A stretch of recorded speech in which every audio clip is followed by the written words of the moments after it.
Hey, what is up guys? MKBHD here. And a couple years ago, in 2014, Samsung made a surprise product announcement called the Galaxy Note Edge, with this crazy display hanging off one side.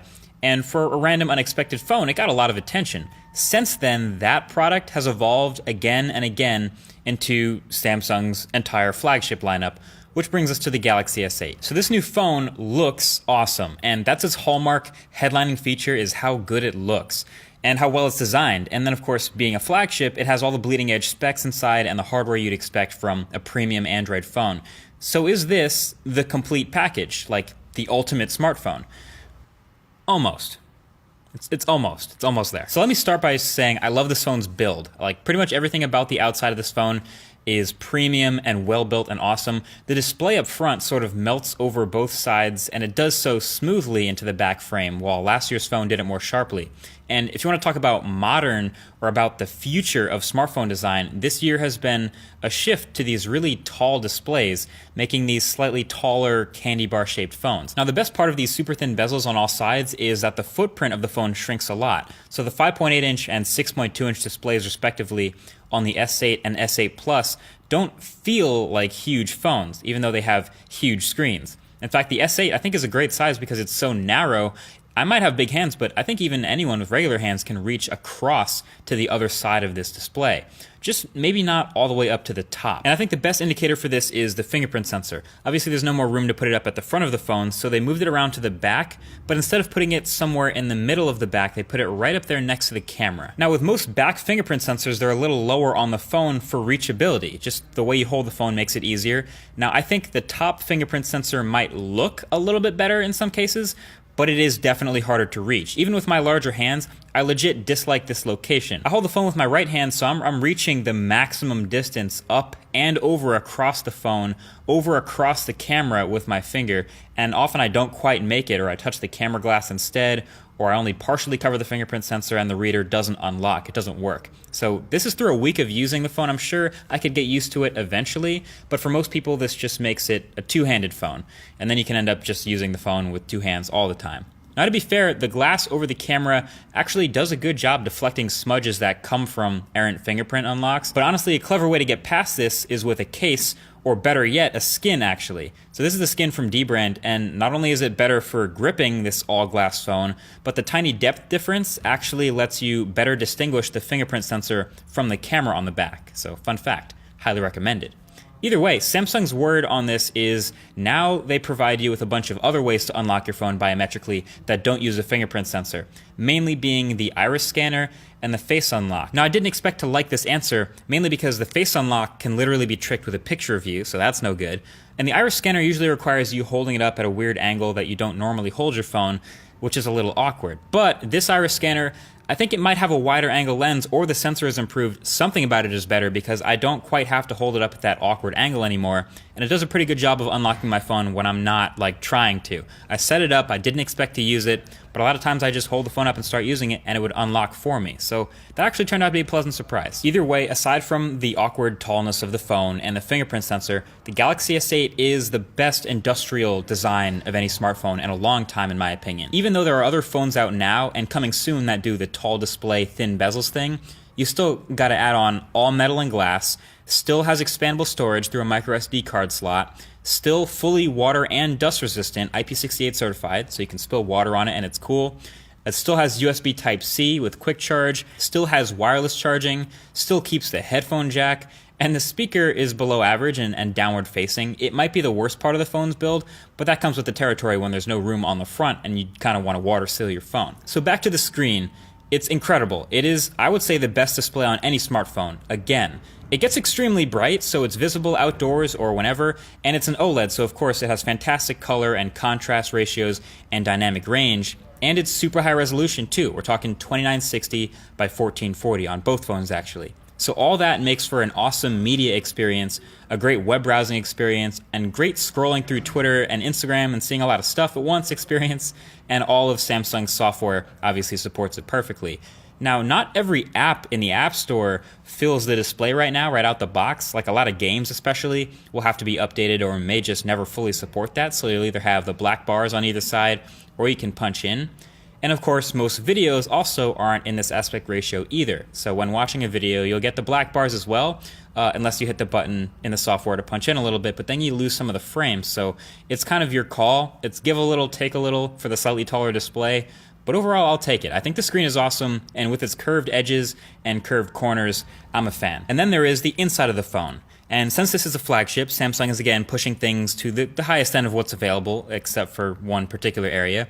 But there's some pretty high-end specs in here. Snapdragon 835, Adreno 540 GPU, 4 gigabytes of RAM, at least 64 gigs of storage, which like we said is expandable. And this is the first phone to ship with Bluetooth 5.0, which I made an entire separate video about that just dropped. Highly recommend that. So the performance aspect is pretty much taken care of the same way it always is. Great specs, great speed and animations out the box, but nobody has used this phone for a year or two yet, so we'll have to see how the Samsung software ages. And that's just what it is. It's Samsung software on top of Android 7.0. And it has its pros and cons. I actually like that it's adapted to be more like Nougat with the swiping app drawer and the cleaner overall look, especially of the settings app, but it's really obviously still Samsungized with all the colors and some interesting quirks here and there with the paginated app drawer and the couple extra animations. Nothing too crazy or extra, but it's not necessarily better than not having it.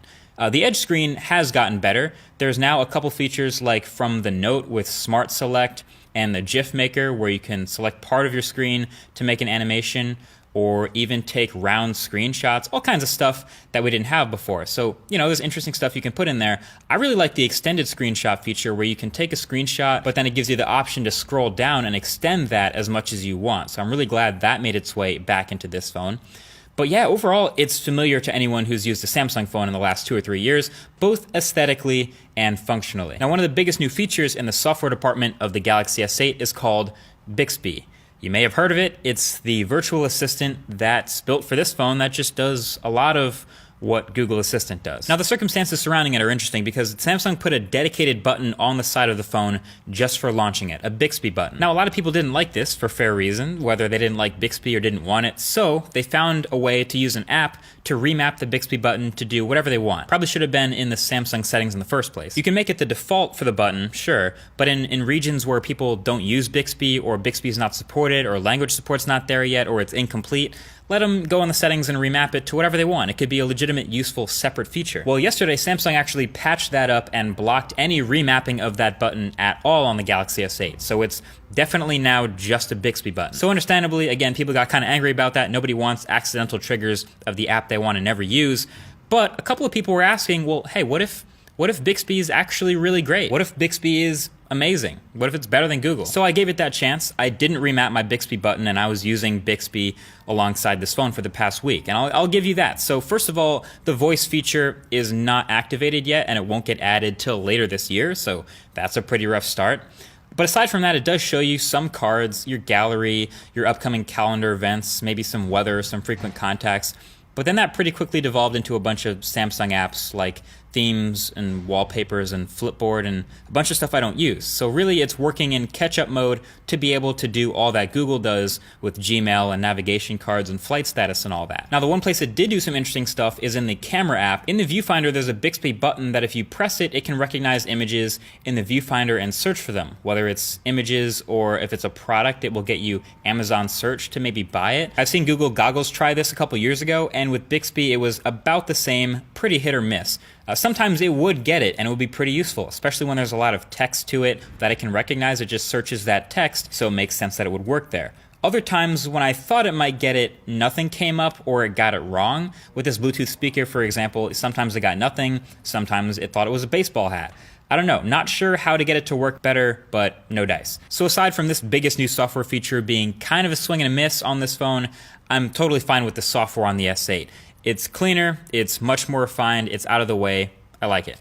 Now the camera on the back. This has also been a bit of a source of discussion. At first it wasn't really talked about and we kind of assumed it was literally the exact same camera as last year. It has the same specs, no dual cameras like some of its rivals. It's a 12 megapixel f1.7 aperture, dual pixel autofocus, optical image stabilization, top-notch stuff again, but yeah, same as we've already seen. But turns out this is a slightly updated sensor with newer optics, so the images will look slightly different from the Galaxy S7. Honestly, most of the difference will come from better image processing, but the photos and 4K videos from Galaxy S8 look fantastic as you would expect. Maybe leave a comment if you want a direct comparison to its predecessor, but you can imagine, you can see the samples. Great detail, great contrast, color and sharpness are excellent, and pretty aggressive auto HDR modes, so dynamic range is also pretty wide. Rarely blows out the highlights like a lot of other phones would, so of course it's a pleasure to take photos and videos with such a nice screen as a viewfinder.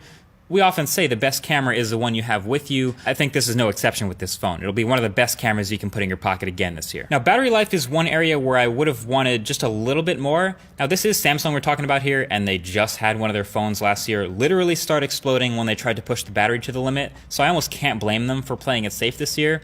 But yeah, the 3000 milliamp hour battery on the Galaxy S8 I was testing pretty much barely got me through the end of the day, maybe 10% left when I'm done.